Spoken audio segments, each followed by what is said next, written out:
పట్టభద్రుల ఎమ్మెల్సీ ఉప ఎన్నికలో ప్రస్తుతం జరుగుతున్న కౌంటింగ్ ను బట్టి చూస్తే తన విజయం ఖాయమైందని కాంగ్రెస్ అభ్యర్థి తీన్మార్ మల్లన్న అన్నారు. మొదటి ప్రాధాన్యత ఓట్లతోనే విజయం సాధిస్తానని ఆయన ధీమా వ్యక్తం చేశారు.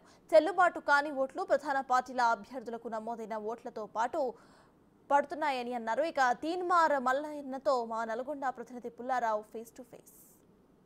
నల్గొండ, ఖమ్మం, వరంగల్ పట్టభద్రుల ఉప ఎన్నికకు సంబంధించి కౌంటింగ్ ప్రక్రియ అనేది ప్రారంభం కావడం జరిగింది.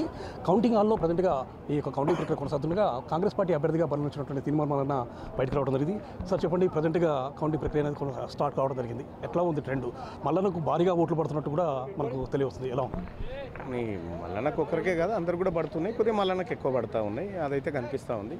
సో మొత్తానికైతే పట్టభద్రుల ఎమ్మెల్సీ ఉప ఎన్నికల్లో ఒక మంచి ఫలితమే వస్తుందని మేము ఆశిస్తూ ఉన్నాం.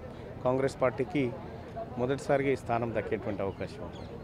అదేవిధంగా 34 స్థానాలు ఉన్నటువంటి, అంటే ఈ 3 జిల్లాల పరిధిలో, ఉమ్మడి జిల్లాల పరిధిలో 33 స్థానాలు కాంగ్రెస్ పార్టీకి సంబంధించినటువంటి ఎమ్మెల్యే అభ్యర్థులు ఉన్నారు. వారందరూ కూడా మీ విజయం కోసం అని చెప్పి విశ్వసమైనటువంటి కృషి చేయడం జరిగింది. సో ఈ విధంగా చేశారు కాబట్టి మొదటి ప్రాధాన్యత ఓట్లలోనే మీ విజయం సాధ్యమవుతుందని చెప్పి అనుకోవచ్చా?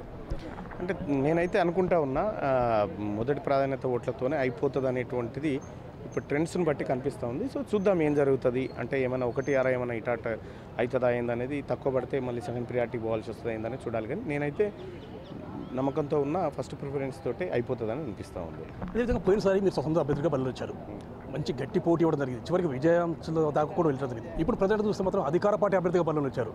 సో ఇప్పుడు విజయం అనేది నల్లేరు మీద నడకే అని చెప్పి చాలామంది కూడా చెప్తున్నారు. ప్రజెంట్ సిచ్యువేషన్ బట్టి ఏమనుకోవచ్చు? ఇక అనుకోండి, ఏదో అనుకోండి. ఎందుకంటే పూర్తి స్థాయి రౌండ్ కాకముందుకు నేను చెప్పడం కూడా బాగుండదు. కానీ ఒక మాట అయితే పోయినసారి కంటే ఒక మంచి ఫలితం రాబోతూ ఉంది, అంతవరకు చెప్పగలుగుతా ఇప్పుడున్న ట్రెండ్స్ని బట్టి. ఇది విషయం. మొదటి ప్రాధాన్యత ఓట్ల లింక్ అనేది ఇప్పుడే ప్రారంభం కావడం జరిగింది. ఎంత సమయం పట్టే అవకాశం ఉంది? రెండో ప్రాధాన్యతకు వచ్చే ఛాన్సెస్ ఉన్నాయి మీరు భావించవచ్చు? అయితే మనము ఇంకా 2 లంచ్లు చేయాల్సి ఉంటుంది, 2 డిన్నర్లు చేయాల్సి ఉంటుంది ఈ ఎన్నికల ప్రక్రియ పూర్తి కావడం కోసం. కావాలంటే కాకపోతే ఒకటి ఏంటంటే, ఫస్ట్ ప్రిఫరెన్స్తో అయిపోతే మట్టుకి త్వరగానే అయిపోతుంది. లేదు అంటే మట్టుకి కొంత ఒక 4-5 గంటల ఆలస్యం జరుగుతుంది, అంతకంటే ఎక్కువేం పట్టది. నాకు తెలిసి రేపు మధ్యాహ్నం వరకు లేదంటే ఈవినింగ్ వరకు క్లోజ్ అవుతుండొచ్చు. అయితే బయట జరుగుతున్న చర్చ ఏంటంటే, మొదటి ప్రాధాన్యత ఓట్లతోటే దాదాపు మల్లన్న గట్టెక్కుతాడు, లేనట్లయితే రెండో ప్రాధాన్యతకు వెళ్తే మాత్రము కొంచెం ఇబ్బందికరమైన పరిస్థితులు ఎదుర్కొనే అవకాశం ఉందని చెప్పి ఒక చర్చ అయితే కొనసాగుతుంది. దీని విధంగా చూడవచ్చు. ఎందుకంటే ఈ ఓటింగ్ సిస్టమ్ పైన అవగాహన లేని వాళ్ళు చెప్తారు. 3వ ఎన్నిక నేను దీంట్లో ఎదుర్కొంటా ఉన్నా, ఎట్లా ఉంది, ట్రెండ్స్ ఏంది, వ్యవహారం ఏంది అనేది పూర్తి అవగాహన ఉంది కాబట్టి చెప్తా ఉన్నా. ఎలాంటి ఇబ్బంది లేదు, కాంగ్రెస్ పార్టీ గెలవబోతా ఉంది. అదేవిధంగా చాలామంది ఇప్పుడు దీనికోసం అంటే ఇన్వాలిడ్ లాస్ట్ టైం చూస్తే మాత్రం చాలా ఎక్కువగా పోల్ కావడం జరిగింది. అవేర్నెస్ కార్యక్రమాలు తీసుకొచ్చామని చెప్పి అధికారులు కూడా చెప్పుకుని పోతున్నారు. ప్రజెంట్ సిచ్యువేషన్ చూస్తే మాత్రం ఇన్వాలిడ్ ఎక్కువగా పడుతున్నాయని చెప్పి వస్తుంది. అదే బాధాకరమైన విషయం. ఇన్వాలిడ్ ఓట్లు చాలా పోల్ అవుతూ ఉన్నాయి. తీన్మార్ మల్లన్నకు ఎదురుగా రైట్ టిక్ కొట్టిపోయినారు, లేకపోతే ఇక వాళ్ళకి నచ్చింది రాసిపోయినారు. మళ్ళీ అట్లా కొన్ని ఓట్లు డ్యామేజ్ అయినాయి. సో అవగాహన కల్పించాల్సినటువంటి అవసరం అయితే ఉండే. మరి ఏం అవగాహన కల్పించారో ఎలక్షన్ కమిషన్ వాళ్ళు చూడాలి. కానీ మేము ఎంత ప్రయత్నం చేసినా కూడా కొత్త ఓటర్లలో ఇంకా అవగాహన రాకపోవడం బాధాకరం.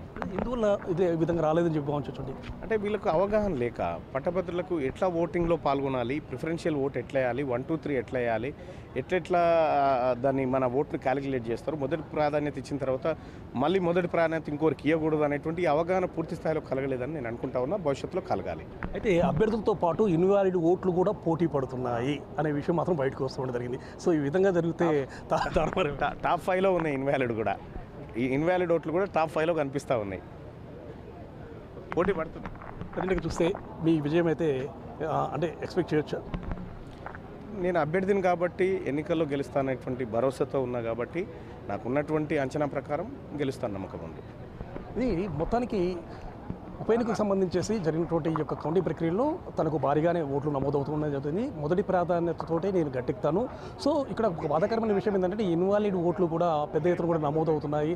సో ఈ విధంగా కొంత బాధాకరమైన, ఎందుకంటే పట్టభద్రులు కూడా ఈ విధంగా ఓటు చెల్లని విధంగా ఓటు హక్కు కొంత బాధాకరమైన విషయం. ఈ విషయంలో కొంత అవేర్నెస్ కార్యక్రమం తీసుకొస్తే బాగుండు. ప్రజెంట్గా జరుగుతున్నటువంటి ఎన్నికలను బట్టి ఈ సిచ్యువేషన్ మాత్రం తనకు అనుకూలంగా ఉంది. మొదటి ప్రాధాన్యత ఓట్లతోనే తాను గట్టెక్కుతానని చెప్పేసి మల్లన్న ధీమా వ్యక్తం చేస్తున్న పరిస్థితి ఉంది.